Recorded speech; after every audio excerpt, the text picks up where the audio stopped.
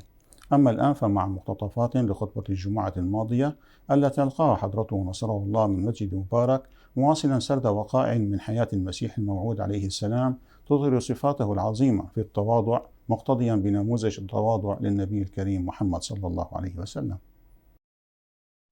نقدم لحضراتكم ملخصا لخطبة الجمعة الأخيرة التي ألقاها سيدنا أمير المؤمنين أيده الله تعالى بنصره العزيز في 5 من شهر يونيو حزيران، حيث تابع سرد مواقف من حياة المسيح الموعود عليه السلام تظهر عظيم تواضعه، ومنها أن المسيح الموعود عليه السلام كان يستقبل حتى أشد أعدائه الذين يأتون إلى بابه بلطف وكرم بالغين، بل إذا احتاج أحدهم إلى مساعدة مالية كان يعطيه أكثر مما طلب. وكان هناك رجل يعاني من اضطراب عقلي، نادى المسيح الموعود عليه السلام بأسلوب فظ جدا وقال له أن يسلم عليه بتحية السلام، ولم يبال حضرته بذلك وأجابه فورا السلام عليكم.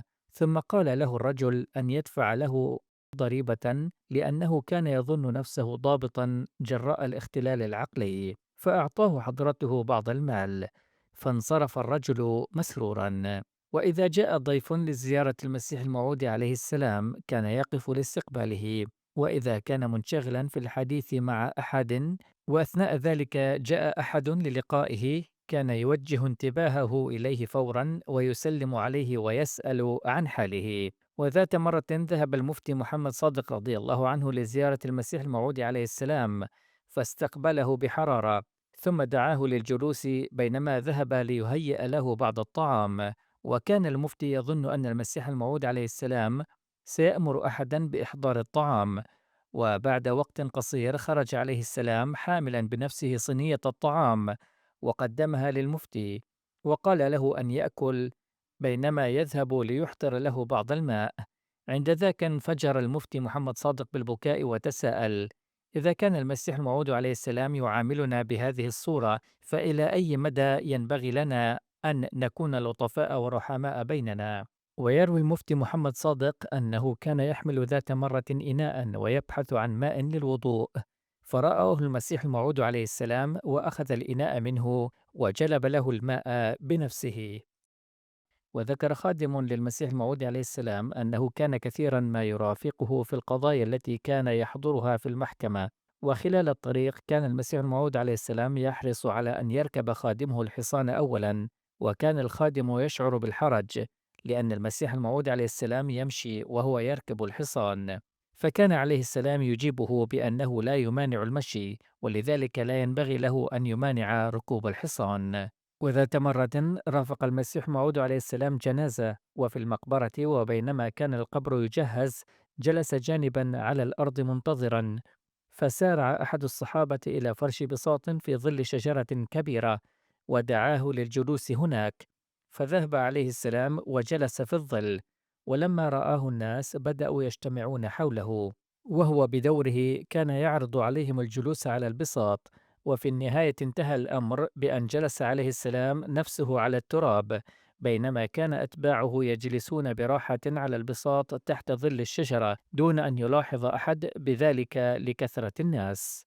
في أحد الأيام وصل المسيح الموعود عليه السلام إلى كابورتلا فجأة في عربة تجرها الخيول لأن القطار لم يكن يتوقف هناك، ثم ذهب إلى مسجد غير أحمدي وأرسل إمام المسجد ليبلغ حضرة منشي ظفر ومنشي أرورا رضي الله عنهما بوصوله، وعندما سمعا بذلك لم يصدقا أن المسيح الموعود عليه السلام موجود في مسجد غير أحمدي.